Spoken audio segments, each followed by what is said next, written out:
এখানে মফিজুল আসছিল, মফিজুল পিছনে ছিল, তার সঙ্গপঙ্গ যেগুলো ছিল তাদেরকে পাঠাই দিছে, আমাদেরকে বিভিন্ন ভাষায় গালিগালাজ পারছে, আমার মহিলা 3 জন আছে, আমাদেরকে খারাপ ভাষায় মানে খারাপ ইঙ্গিতে কথাবার্তা বলছে।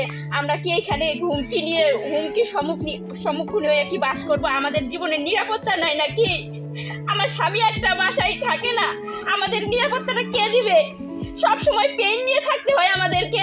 2 দিন পর পর কি এরা নাটক শুরু করছে নাকি? আমরা দর্শকের জনগণের কাছে আমাদের বিচার চাই। জনগণ জানে আমাদের সহায়তা করে।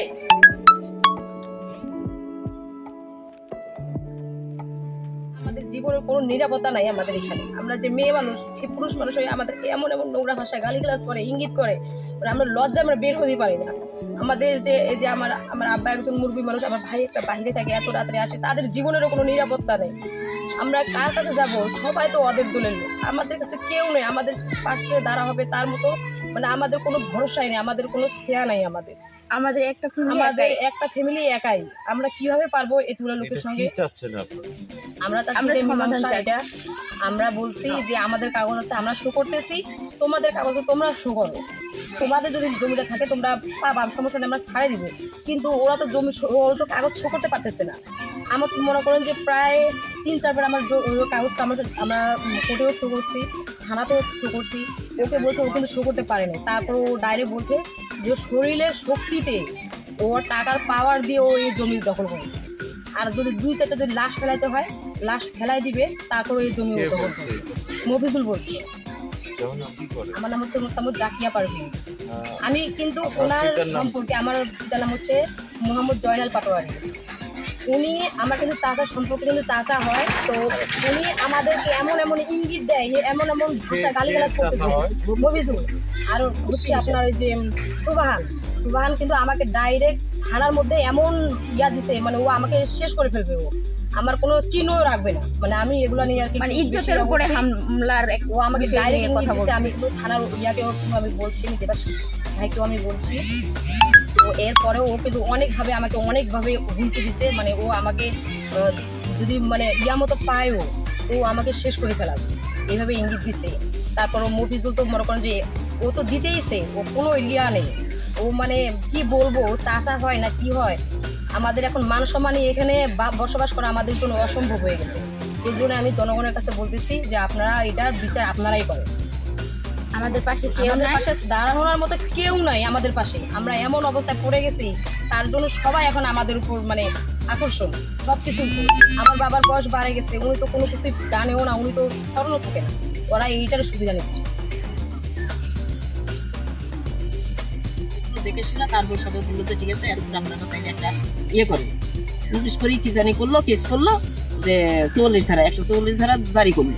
44 ধারা জারি করা আছে। আমরাও এই মাটির মধ্যে আমরাও নামতে পারবো না, তারাও নামতে পারবে না, কেউ নামতে পারবে না।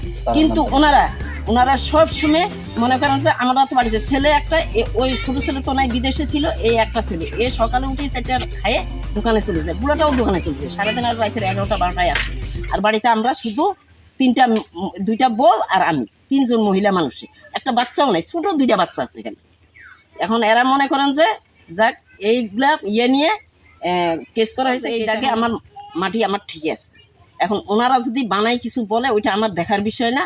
আমার কোর্টে আমি কেস দিছি, কোর্টে আমার কাগজ আমি শো করছি, ওনারাও শো করুক, তারিখ করলে শো করে যদি ওনারা পায় আমরা ওনাদেরকে ছাড়ি দিব।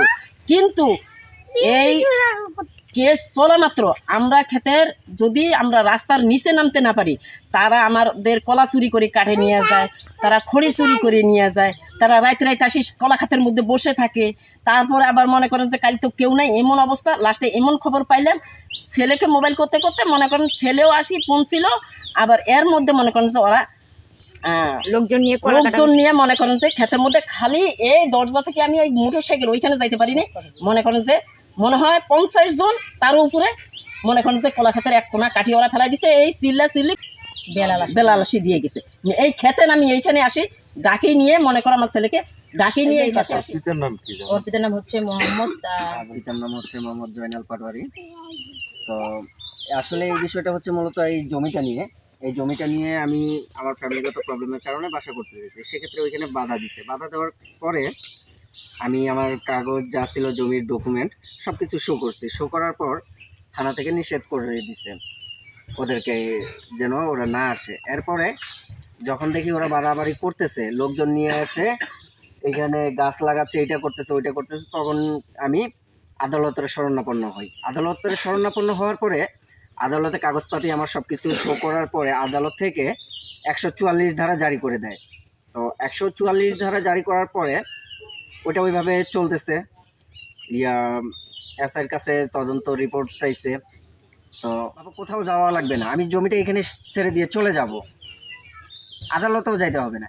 কিন্তু সে কোনো জমির কাগজ জমিতে।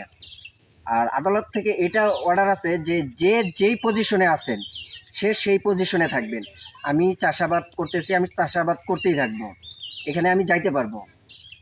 তো মফিজুল কিন্তু এখানে আসতে পারবেন না। তারপরও দেবাশিস স্যার যখন আমাকে বললো যে দাদা দেখেন আপনিও এই সব কিছু নিয়ে সেইটার ক্ষমতার বড়াই দেখাচ্ছে, গায়ের জোর দেখাচ্ছে। এখানে আমার কেউ নাই, আমি একাই আছি, আমি আছি, আমার চাচা আছে, আমার পাশে দাঁড়ানোর মতো আর কেউ নেই। কি চাচ্ছেন?